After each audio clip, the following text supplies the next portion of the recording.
A imprensa oficial do Cominterno interpreta agora os resultados das eleições da Alemanha setembro de 1930 como uma prodigiosa vitória do comunismo, que situaria na ordem do dia a palavra de ordem da Alemanha soviética. Os burocratas optimistas recusam refletir sobre o significado da relação de forças revelada pelas estatísticas eleitorais. Examinam o incremento de votos comunistas independentemente das tarefas revolucionárias criadas pela situação e os obstáculos estabelecidos. O Partido Comunista recebeu por volta de 4.600.000 votos, face aos 3.300.000 em 1928. Do ponto de vista dos mecanismos normais do parlamentarismo, o ganho de 1.300.000 votos é considerável, mesmo levando em conta o aumento no número total de votantes.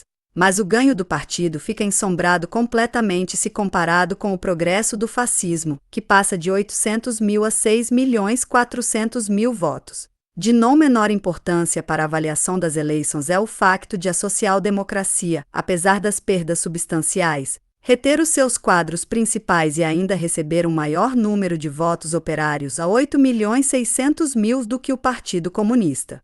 No entanto, se nos perguntarmos que combinação de circunstâncias internas e externas poderiam fazer virar a classe operária do lado do comunismo com maior velocidade, não acharíamos um exemplo de melhores circunstâncias para um giro tal do que a actual situação na Alemanha, a soga do Yang, a crise econômica, a decadência dos dirigentes, a crise do parlamentarismo, o incrível autodesmascaramento da social-democracia no poder. Do ponto de vista destas circunstâncias históricas concretas, a influência do Partido Comunista na vida social do país, apesar do ganho de 1.300.000 votos, devém proporcionalmente pequena. A fraqueza da posição do comunismo, totalmente ligada à política e funcionamento interno do Cominterno, revela-se mais claramente se compararmos o peso social actual do Partido Comunista com estas concretas e inadiáveis tarefas que as atuais circunstâncias históricas colocaram na sua frente. É certo que o Partido Comunista não contava com ganho semelhante de votos. Mas isso prova que, ante a desfeita dos seus erros e defeitos, a direção do Partido Comunista deixou de ter grandes objetivos e perspectivas. Se ontem subestimava as suas possibilidades, hoje ainda subestima mais as dificuldades. Por esta via, um perigo vê-se multiplicado pelo outro. Para além do mais, a primeira qualidade de um autêntico partido revolucionário é a de ser capaz de olhar a realidade cara a cara. Para que a crise social possa ser conduzida para a revolução proletária, cumpre que, ao lado de outras condições, se dê um decisivo movimento das classes pequeno-burguesas na direção do proletariado. Isto daria ao proletariado a ocasião de pôr-se à frente da nação e liderá-la. As últimas eleições revelam, e isto é o seu principal valor sintomático, uma tendência no sentido contrário. Sob a desfeita da crise, a pequena burguesia tem se decantado não pela revolução proletária, mas pela mais radical reação imperialista, empurrando nessa direção um considerável setor do próprio proletariado.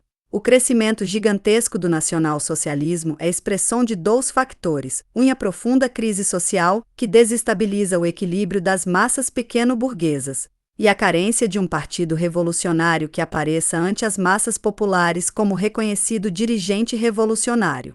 Se o Partido Comunista é o partido da esperança revolucionária, o fascismo é, como movimento de massas, o partido da desesperança contra-revolucionária. Quando a esperança revolucionária abraça as massas proletárias ao completo, isso empurra inevitavelmente no caminho da revolução consideráveis e crescentes camadas pequeno-burguesas. Precisamente nesse plano, as eleições oferecem a imagem oposta. A desesperança contra-revolucionária abraça as massas pequeno-burguesas com tanta força que empurra importantes sectores do proletariado.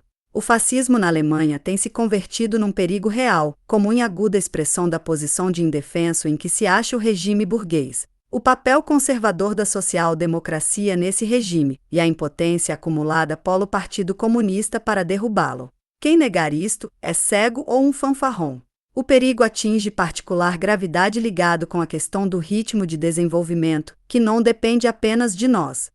O estado febril detectado na curva política com motivo das eleições mostra que o ritmo de desenvolvimento da crise nacional pode decorrer com rapidez. Por outras palavras, o curso dos acontecimentos num muito próximo futuro pode fazer ressurgir na Alemanha num novo plano histórico a velha trágica contradição entre a madureza de uma situação revolucionária, de uma parte, e a fraqueza e impotência estratégica do Partido Revolucionário, de outra. Isto deve ser dito com clareza, abertamente e, sobretudo, a tempo.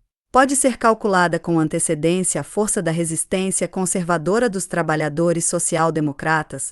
Não tal. À luz dos acontecimentos do passado ano, essa força semelha ser gigantesca. Mas, na verdade, o que mais ajudou a coesão da social-democracia foi a política errada do Partido Comunista, que achou a sua mais alta expressão na absurda teoria do social-fascismo.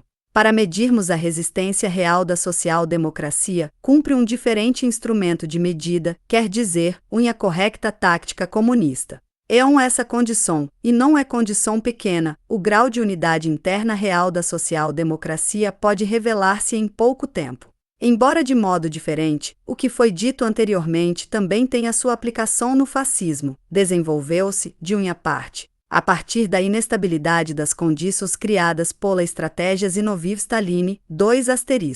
Qual é a sua força ofensiva? Qual a sua estabilidade? Tem atingido seu ponto álgido, como nos asseguram os optimistas profissionais Comintern e partidos comunistas oficiais, ou está apenas no primeiro degrau da escada? Isto não pode ser predito mecanicamente. Pode determinar-se só através da ação, precisamente em função do fascismo, que vem sendo uma lâmina de barbear em mãos do inimigo de classe. A errada política do Comintern pode produzir resultados fatais em pouco tempo. De outra parte, uma correta política, não em tão breve período de tempo, é certo, pode socavar as posições do fascismo. Se o Partido Comunista, apesar das circunstâncias excepcionalmente favoráveis, provou a sua impotência para abalar seriamente a estrutura da social-democracia com a ajuda da sua fórmula do social-fascismo, o fascismo real, polo contrário, ameaça agora essa estrutura, não já com fórmulas verbais de um falso radicalismo, mas com as fórmulas químicas dos explosivos. Por mais que seja certo que a social-democracia preparou com a sua política o florescimento do fascismo, não é menos certo que o fascismo supõe ameaça mortal primeiramente para a própria social-democracia, cuja força está indissoluvelmente ligada com formas e métodos democrático-parlamentares e pacifistas de governo.